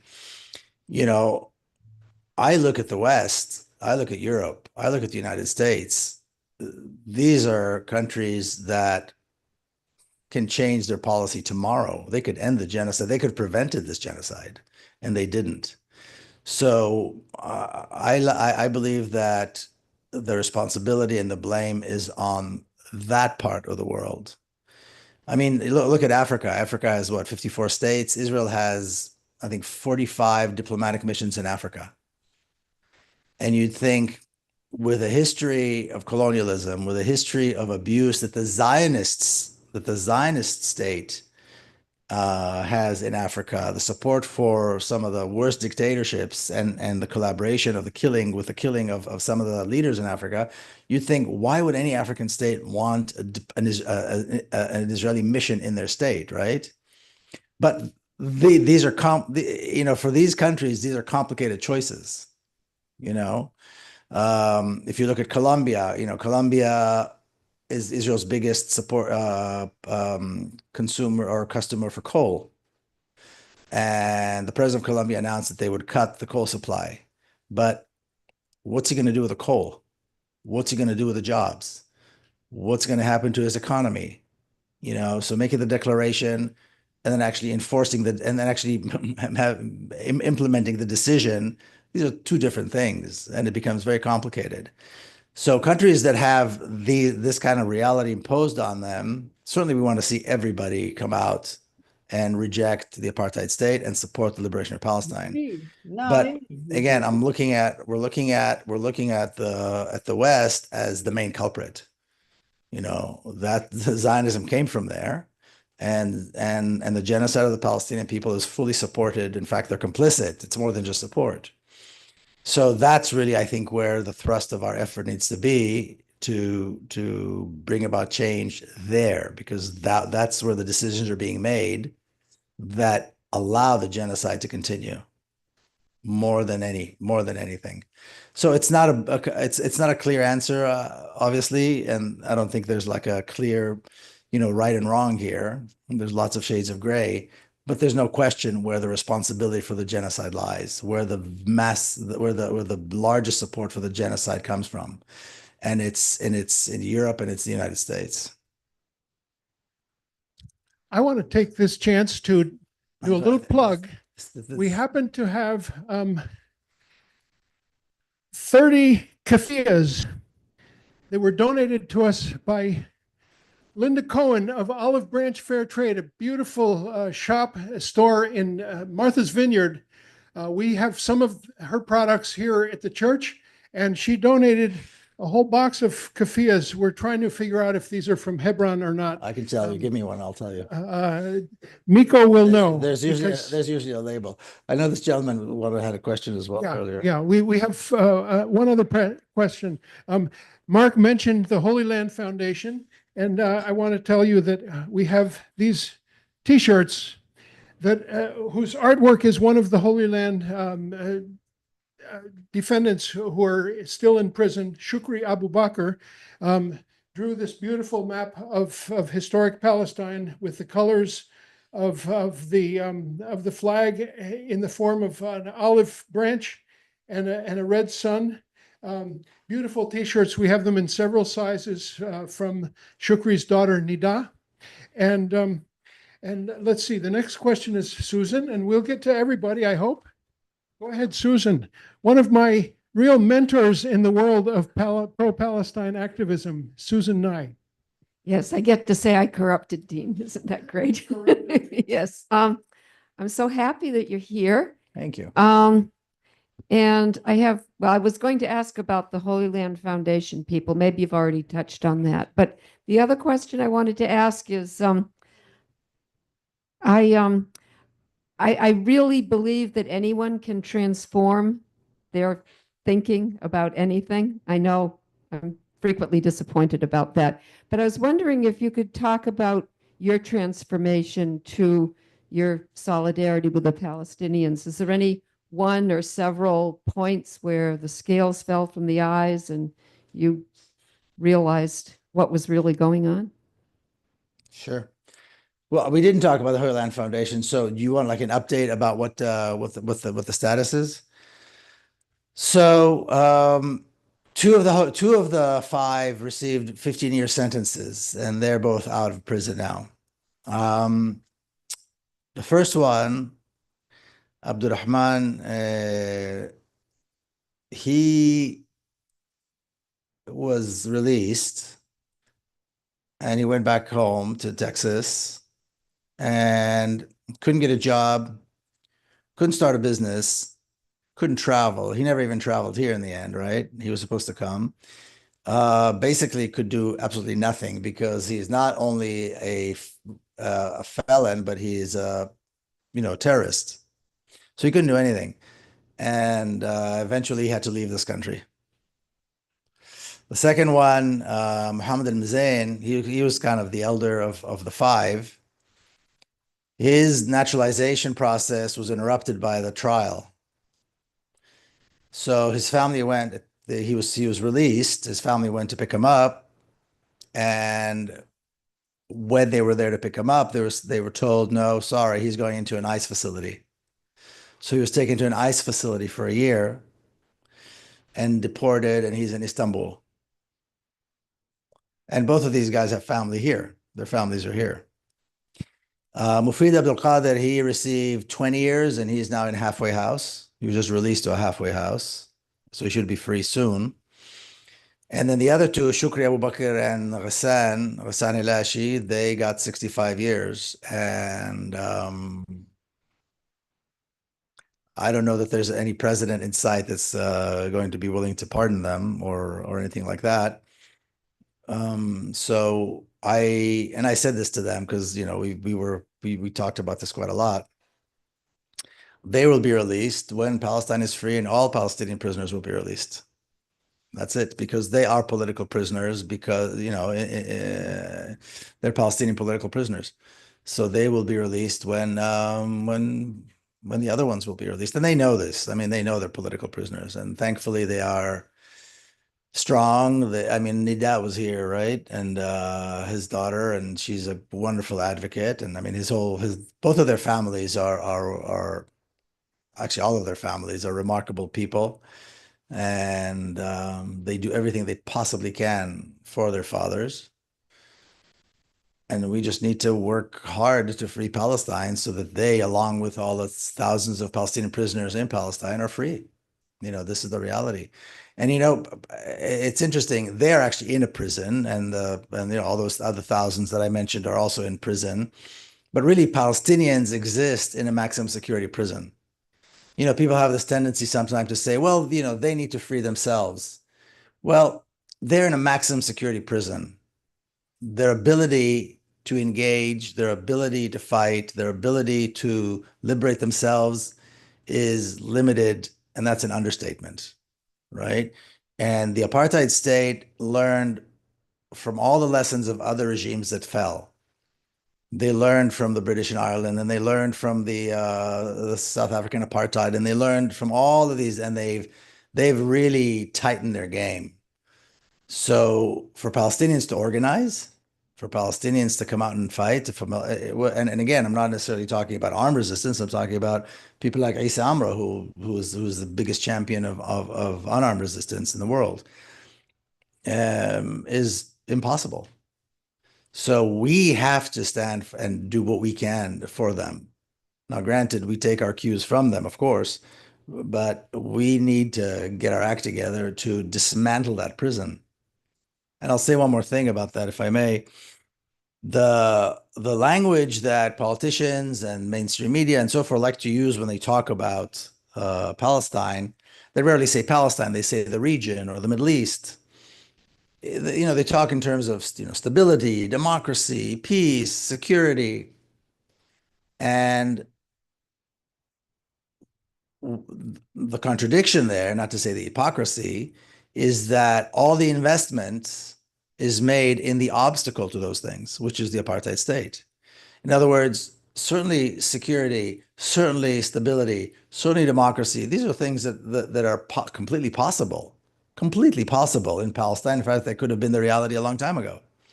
But all of the investment is made, again, by the West in the obstacle, which is the apartheid state. Beyond the apartheid state, a stable, free, democratic, peaceful Palestine is of course it's possible. It's almost inevitable. But we have to look beyond the apartheid state, and then we have to do everything we can to dismantle the apartheid, to bring down the apartheid state, so that this reality becomes, so this vision becomes a reality. And that's a big part of the problem, I think, in the conversation between us as as people of conscience, as people who support the liberation of Palestine, and the politicians and so forth. As soon as they hear Palestine, of course, they shut down. And maybe it's up to us to, I mean, not maybe, it is up to us to figure out how to get into those spaces and how to make those changes. They're not going to come to us. We have to figure out how to make it work. We have to come up with creative strategies to circumvent the traditional politics in this country, because they're not going to change unless we force them to. But I believe that this is the language that has to be made clear, that they are hypocrites, at best, or misguided, that they think that that there's a contradiction between a liberated Palestine and peace and stability. Palestinians are not the obstacle. The Palestinian resistance is not the obstacle to peace and stability and democracy and so on. The apartheid state is. So the investment has to be made not in the apartheid state, but in the movement to liberate Palestine. And I believe we can get there in this country. We just have to find the creative strategy to circumvent traditional politics to get to that point, if that makes sense. Very intriguing. So I'm just going to preface this one question by saying, as an artist, a musician, and a visual artist, and a therapist, I'm trying to be a thorn in the side of the world of therapy, which is in its silence quite complicit with genocide, and also a thorn in the side of my Zionist Jewish family. But often my Jewish family or therapists or my friends will say, but what about Hamas? But before I ask you, what about Hamas? Do you think there's one European country that will finally come forward and begin that process of being concerned about your friends in Palestine? So that's it. Like, where in Europe might that come from, or in this country, or Canada, or South America? And what do you think about Hamas? And I will just say, my thought on Hamas is like what Norman Finkelstein says, when for over actually 100 years, because my grandfather went to Palestine first in 1912 to reclaim land. And his very racist comments in his letters to my grandmother, I see the seeds of what we see today. And so I think I've lost my train of thought. No, I get it. I hear you. I Yeah. hear what you're asking. Yeah. So yeah. Go So ahead. which would be the first European? Who knows? I mean, cowards usually operate in packs. And so it's probably gonna have to be some kind of, there's no way of knowing where it's gonna start. We just need to keep poking and pushing. And thankfully, largely as a result of October 7th, there's a groundswell of support for Palestine and for Palestinian liberation around the world. So it may be a sweeping change. It may be a gradual change, one country after the other. We don't know, but there is a groundswell of support right now that is unprecedented, absolutely unprecedented. And I know there's a part of your question that I didn't answer yet. I just remembered it, so I'll go back to it in a second. Well, you're asking me about what about Hamas? I'm going, what about Hamas? What about Hamas? What's the question?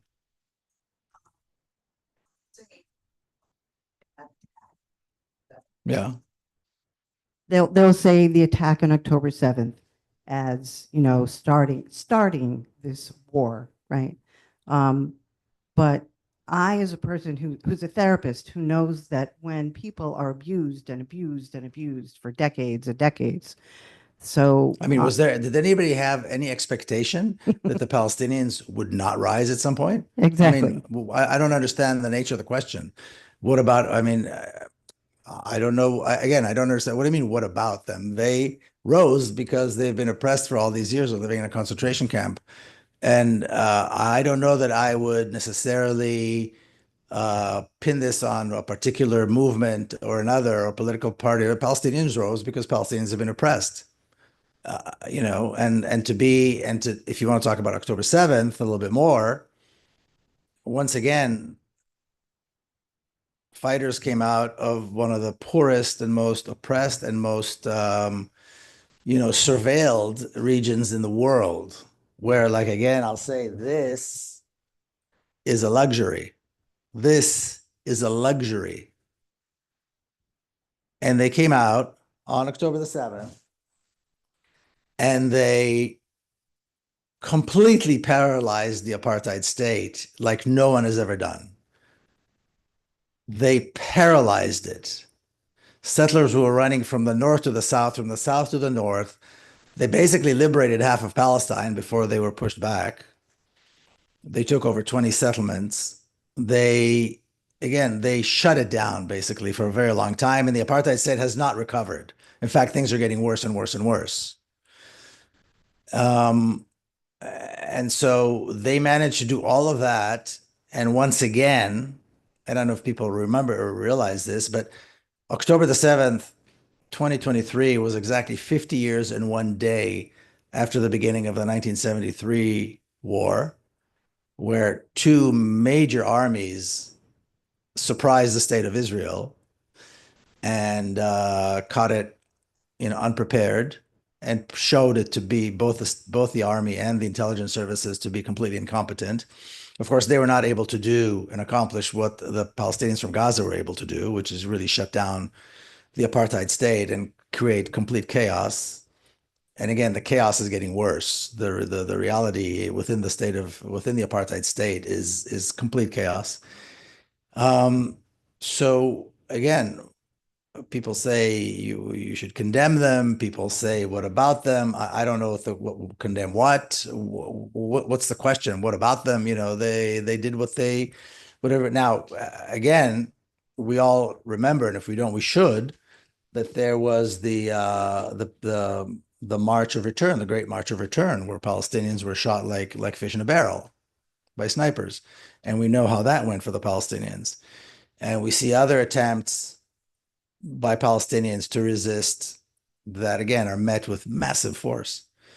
So again, I don't know what the problem is. I mean, this was predictable. This was preventable. We did nothing to prevent it. By we, I mean, the free world, the world around us that has been aware of this reality for a long time. And here we are, and it happened. So yeah, again, I don't know what there is to say more about the Palestinians or any particular group within the Palestinian resistance. Here's my answer to what about Hamas? Matt Turner. Trying to get into camera here. Black Americans of Achievement, introductory essay by Coretta Scott King. Nat Turner, slave revolt leader. Norman Finkelstein talks about this quite a bit. 30 years. Let me just add one more thing, if I may, excuse me. There's a great deal of very compelling evidence that shows that the vast majority of Israeli civilians that were killed by the Israeli military. Yes. So I think, when we compare it to the slave revolt, we need to put this in perspective. Israeli commanders admitted to this. Israelis who were there were the first ones to testify that was the case, that the tanks and the helicopters were targeting Israeli civilians. So I think we need to put that in perspective. The objective of the Palestinians was not to kill, it was to take hostages because they had thousands of prisoners that were not being released. So just to put this kind of in terms of the objectives of the Palestinian objectives on October 7th, the way they were declared by the Palestinians, and the result, this deadly result of so many hundreds of people being killed, and then there's a tendency to blame the Palestinians for that. Well, that was not the doing of the Palestinians. That was the doing of the oppressors. That was the doing of the Israeli forces. And I'll say once again, one of the reasons that the state, the apartheid state, is still in chaos is because people are terrified because they realize that their intelligence services are incompetent, that their military is incompetent, that their the judicial process and the judicial arm of the state is incompetent. And of course, the government is, is in charge of all of that. So, again, historically, and in terms of what actually transpired, I think it's important to put that out there. Anyway, this is a young adult book that we have a whole series of them, and read about the Nat Turner rebellion. And I think of a line from one of my favorite musicians, Bruce Cockburn from Canada, "Got to kick at the darkness till it bleeds daylight." And that's what Nat Turner was all about. And in a way, that's what October 7th was all about. And we have another question here, sir. Thank you. I'm grateful to meet you.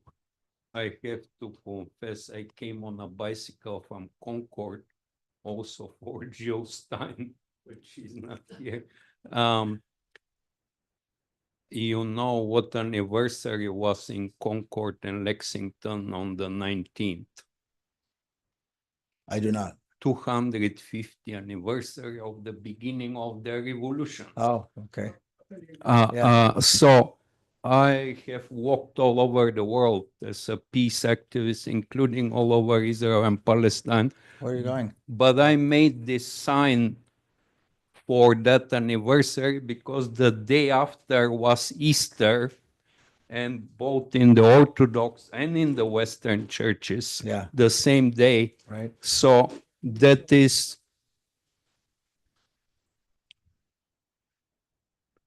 I brought it to give it as a gift to your church because it's a special time and anniversary and all this is going on.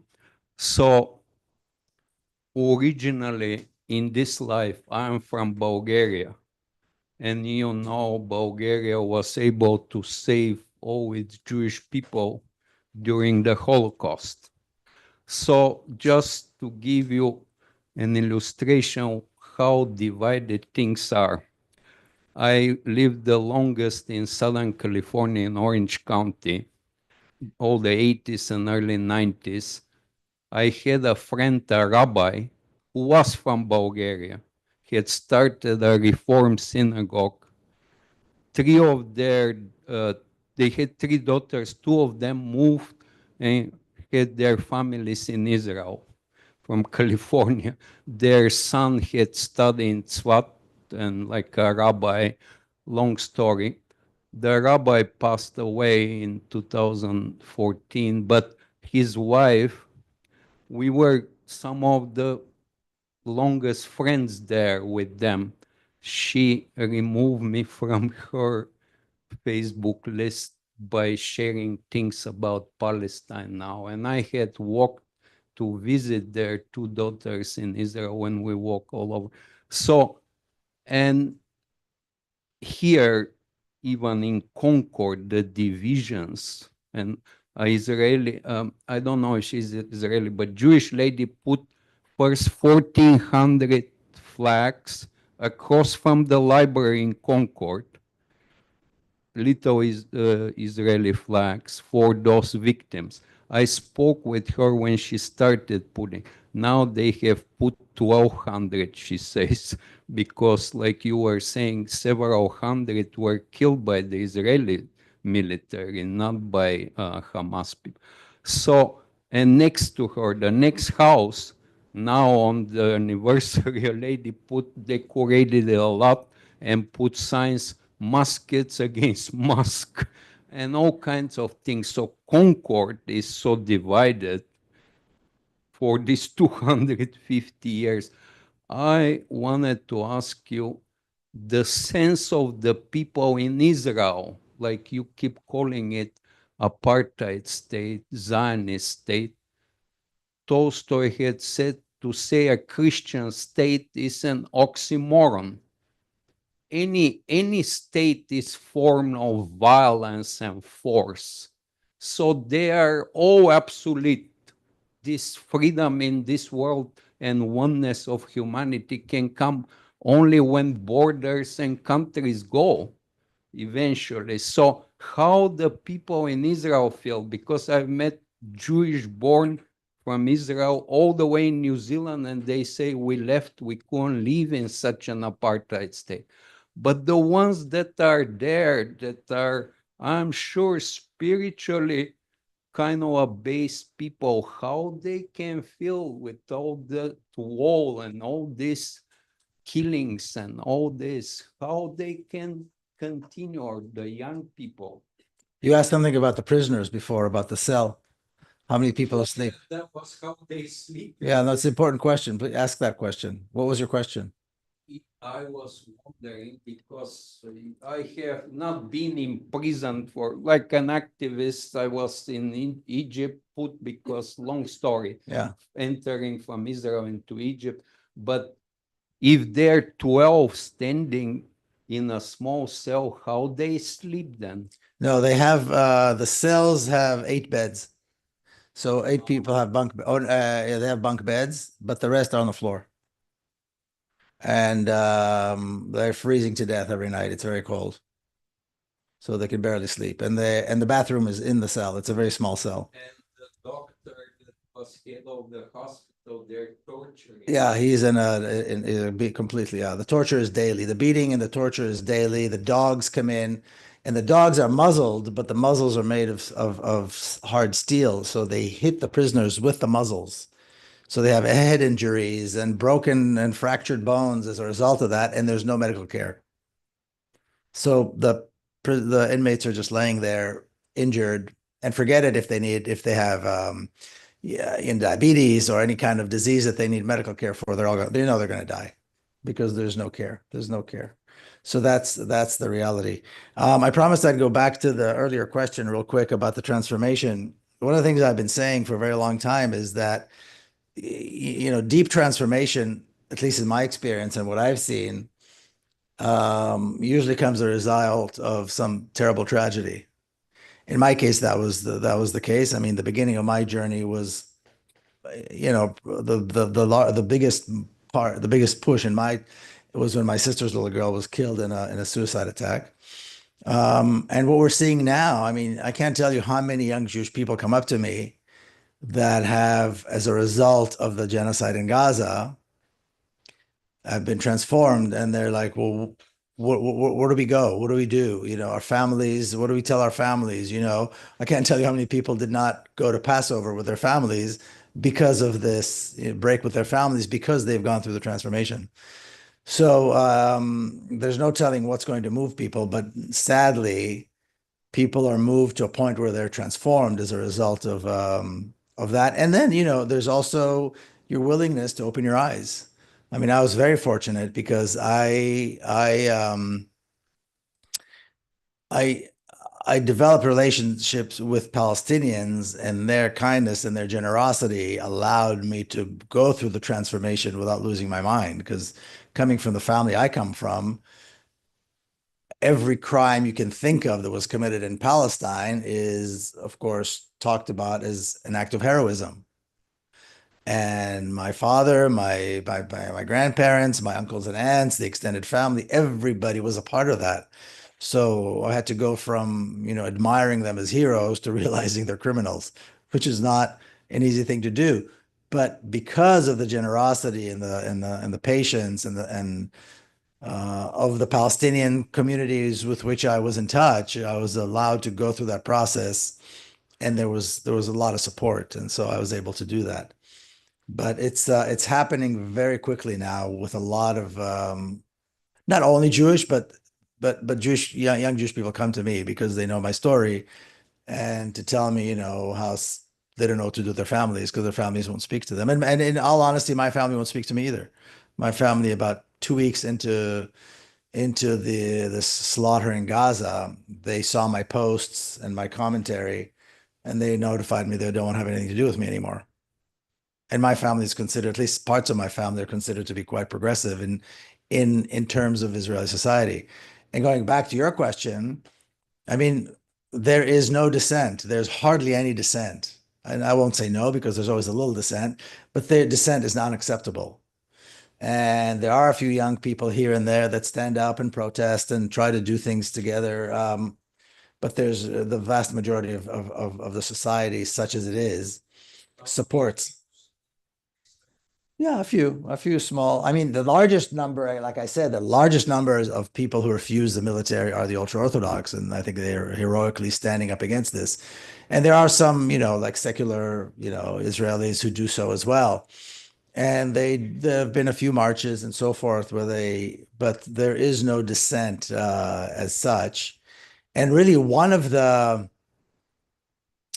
results of October 7th, of the Palestinians rising on October 7th, is it exposed the fact that not only the military and the intelligence are incompetent and so forth, but that Israeli society is a myth. There is no such thing as Israeli society. It was a bunch of different groups. They were kind of tied together with Scotch tape. And they had nothing to do with each other. Yeah, except that they didn't melt together at all. And then October 7th, they just ripped off the Scotch tape and it all went to hell. So everybody's at each other's throat. Now, there have always been divisions. The Arab Jews were treated like third-class citizens from the very beginning. And when they arose, nobody cared. And then other groups, and then between the religious and the non-religious and so on. I mean, there's always been these divisions. And then you had the settler, kind of the typical, militant settlers and others. But there was this pretense that it's still a society. Well, since October 7th, that pretense has gone to hell. And they are at each other's throats like never before. Never before. Now, there was this dissent and all these protests before October 7th of, kind of the privileged Israelis who didn't like Netanyahu and his coalition partners because they're all these vile settlers. And good Israelis don't like to see themselves as settlers. The settlers are those people over there, these radical militants. Some settlers are Russians that are not even Jewish. Well, absolutely, yes. I mean, a million people came after the fall of the Soviet Union. Many of them maybe saw a Jew once in their life, and that was their qualification to be Jewish. So yeah, I mean, suddenly what's interesting is let me put it this way. Okay. I grew up in Jerusalem. The churches were always empty. I mean, the Sunday services were very small. After these people came, suddenly all the churches were full on Sunday. So something happened, and not all of them were clearly, but that's kind of been, so now everybody's at each other's throat. The politicians are at each other's throats like never before. The vitriol is unbelievable. The verbal violence and violence in general in the streets is unprecedented. And what they're fighting over, at least publicly, is not whether or not to stop the genocide, not whether or not to dismantle apartheid. No, there's consensus for that. It's whether or not to pause the genocide to allow for the return of the hostages. That's it. So of course this is, it's the one detail, of course, that's blowing up. There's a lot of tension that's been there for many, many decades. But again, that's one of the many consequences of October 7th in terms of the collapse of the apartheid state and the Israeli society, is that it's all now just gone to hell. And it's circus. Yeah. Well, Go ahead. Yeah. Thank you very much. It's also a dark time here in this country under Trump with the rise what I call fascism. But I look to Rashida Tlaib in Congress and feel that there's a voice there And I'm wondering if you work with her or with anyone else. I know you're a C3, but you could still work with members of Congress. I wonder if you're working with her or anyone else in Congress and what we can do to give us some hope. Well, yeah, I mean, the fact that we're walking distance from Congress is very, very helpful. And so she and others have come by and we've sat down and talked and you know, the others have come to our events, and because we're just, you know, a walking distance on the way to grab a cup of coffee or to have dinner or something after work, they come, staffers come, and that's really nice to see. Some are more obvious than others.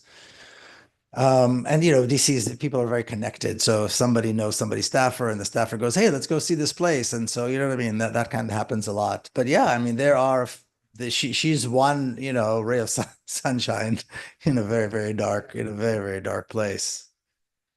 Well, what we can do is of course, the question that everybody asks, and it's the most important question. The only way that we can do anything is if there's more of us.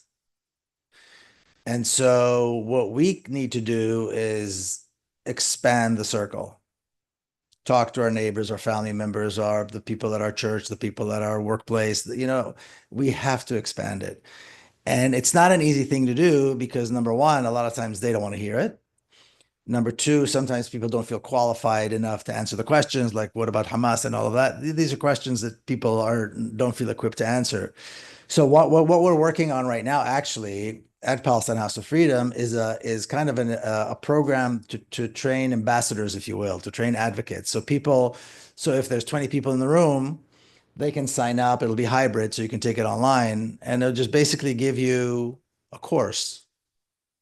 Maybe it'll be 6 weeks or 12 weeks. We're still putting down the details. We're putting down the funding. You know, we're figuring it all out now strategically. So it's a strategic. It's built into our strategic plan. And it's something that anybody can sign up for and take, and then sit with the family members or bring in people to a small group in their living room or that kind of thing and expand it.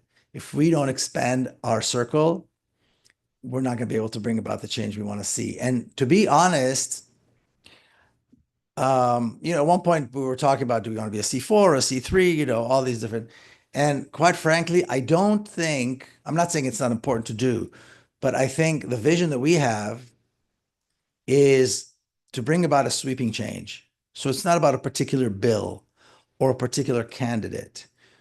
One day, historically in this country, it was okay to support apartheid in South Africa.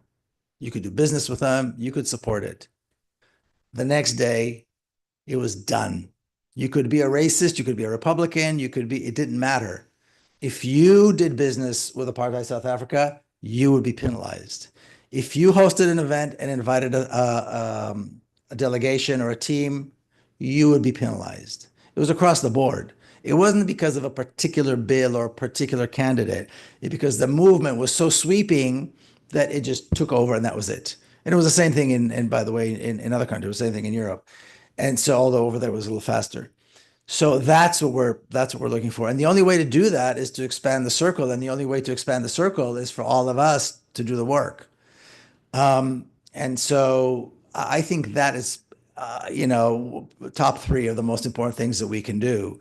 And everybody's got a relative or a friend or a neighbor or somebody that we're not crazy about having this conversation with them because we've been friends for 30 years. And how do you bring it up? Because they shut down and so forth. So I think having the tools to do that helps. And also being good listeners helps, and having the patience, because it takes a lot of patience. But that's, I think, the most important thing that we can do is to do that, is to bring people along, is to enlarge this. You know, Rashida can't do it alone. Palestine House of Freedom can't do it alone. Code Pink can't do it. I mean, none of us can do it alone. And there's wonderful organizations, even just in DC, that do a lot of this work. Clearly, it's not enough. Clearly, there's a genocide going on. And we see it on prime time. We see it on our phones every single day. And we're not able to stop it. And I think one of the reasons is that there's not enough of us. So again, I'll say this is really important. And then it all depends on how comfortable and how willing we are to do this. You know, it's kind of like the boycott. boycotting, Israeli products is very important, right? That come from the apartheid state. But how do you know? If you own a restaurant, how do you really know? Because there's no way to know. Sometimes it's labeled or not labeled, and so on. So people go to Trader Joe's and they label products, and that's good. I'm not saying it's not important. But what needs to happen is that the apartheid state is boycotted so that it can't go to the Olympics, so they can't participate in sporting events, so that they cannot come to academic conferences. That's where it's going to hurt. That's what's going to make the difference. And that's what made the difference historically in other countries too. When they can no longer send a team, when they can no longer send a delegation, and I can give you a couple of examples if we have time. I can talk about like two interesting examples where that how this works. So one example is Malaysia. Malaysia has zero tolerance for Zionism, period. I think it's maybe the one country that is the most supportive in this regard. And I met with a Malaysian ambassador a few weeks ago. His term ended, and there's not going to be another ambassador because the expectation is that the State Department will not accept an ambassador from Malaysia because of their stance on this issue. And so they had a major medical conference, international medical conference in Kuala Lumpur, and they did not allow the Israeli delegation because Israeli passports are not allowed. And that was it. And the delegation went on. In other words, it was a medical conference and it continued even with that, which is surprising. Another example, which is not as good, but I think it's important to examine, is a couple of years ago, Indonesia was supposed to host the men's 20 and under soccer championships, FIFA championships. And the Indonesian government, which does not recognize the apartheid state and has no relations, said it was okay. They were going to allow the Israeli team to come. And the Palestinian Authority representative, the so-called ambassador, said, yes, of course. They agreed to it. They said, fine, let them come. Because, of course, the Palestinian Authority works for the apartheid state. So activists from Indonesia asked me to put out a video. This is how insane it is. So I put out a video, which went viral. I put out 2 videos, and they went viral. So one at a time, governors of the different provinces in Indonesia said they would not allow the Israeli team to play in their state. And one of the points I made was, number one, I mean, men 20 and under, these are all soldiers. And if you're going to invite them, then invite all this is right after the March of Return, where so many amputees. And Israel has been targeting Palestinian athletes anyway, shooting them in the legs. I said, invite all these amputees to watch the games if you're going to allow the apartheid state. Anyway, it worked. So I put out 2, maybe 3, and then I put another one, because what happened then was the FIFA delegate in Indonesia was called and reprimanded. And the tournament was taken out of Indonesia. Are you ready for this? For security reasons.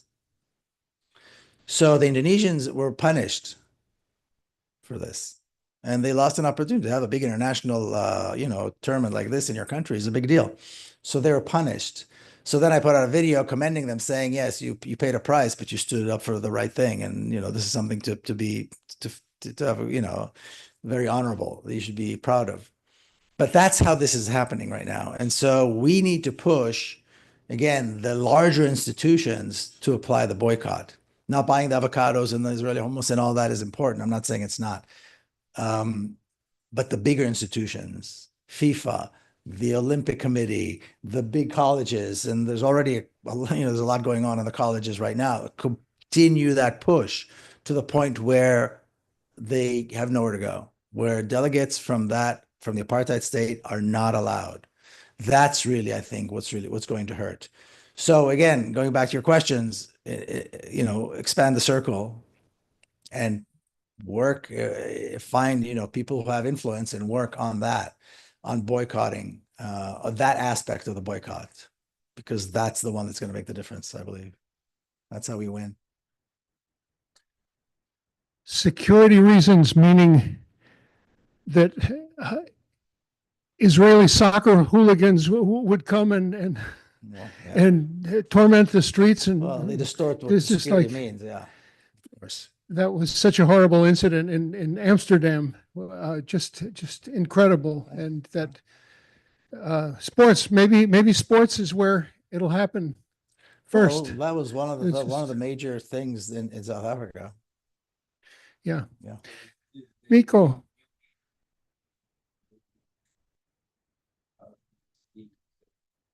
The European countries always feel like they will be guilty.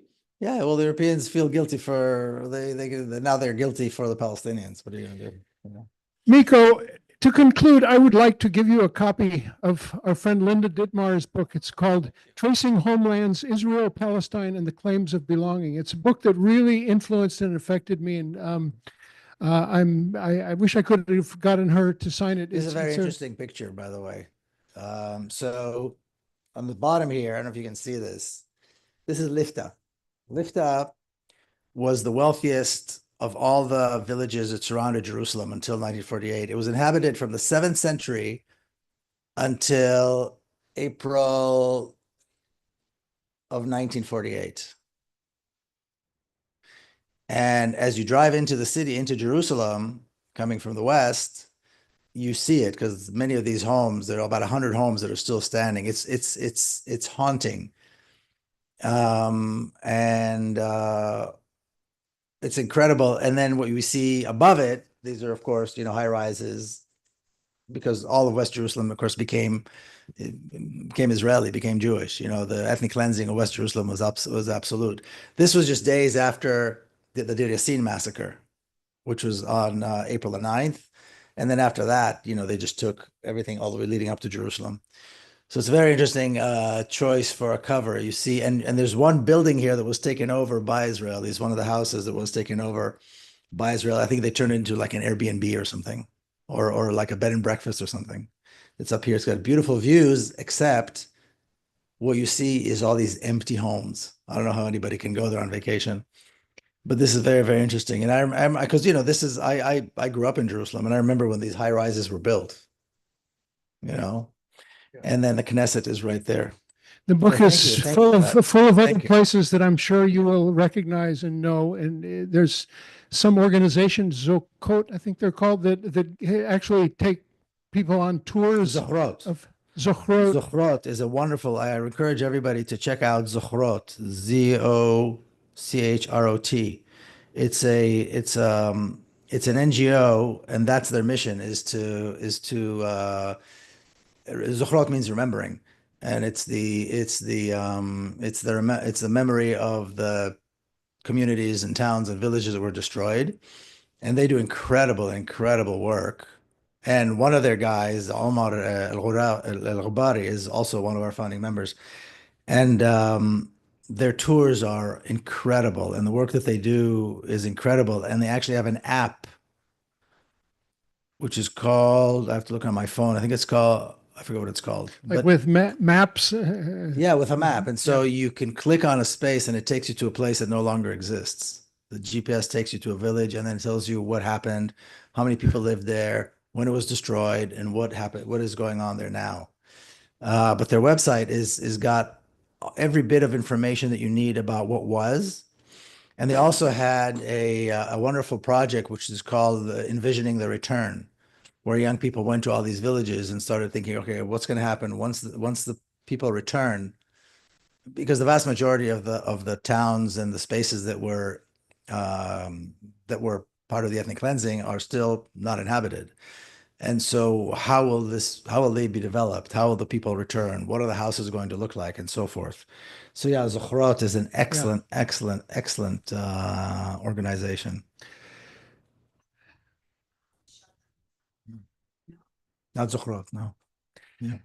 Miko, thank you so much. And thank you everybody for being here in person and all of you online. Yeah.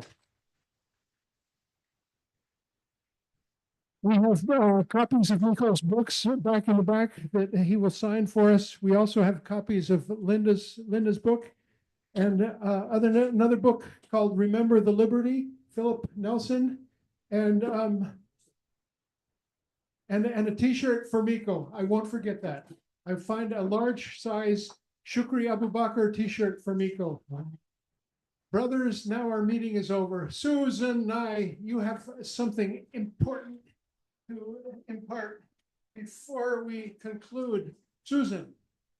Yes, I just wanted people to know that I brought a bunch of copies of the latest issue of Washington Report on Middle East Affairs.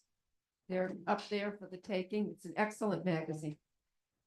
And especially go to the article that talks about Israel's role in Latin America and all the scumbucket worst military dictators that they propped up and all the proxy work they did for the United States in Guatemala, for example, during the genocide there. It's a remarkable article in the new issue of Washington Report on Middle East Affairs.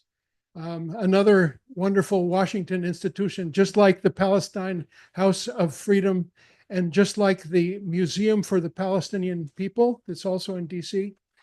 Our meeting is over. We must part. Our meeting is done, and I will hold you in my heart, and we'll land on the shore and be safe forevermore. Join us for upcoming Sundays and upcoming events. Keep in touch. Make progress.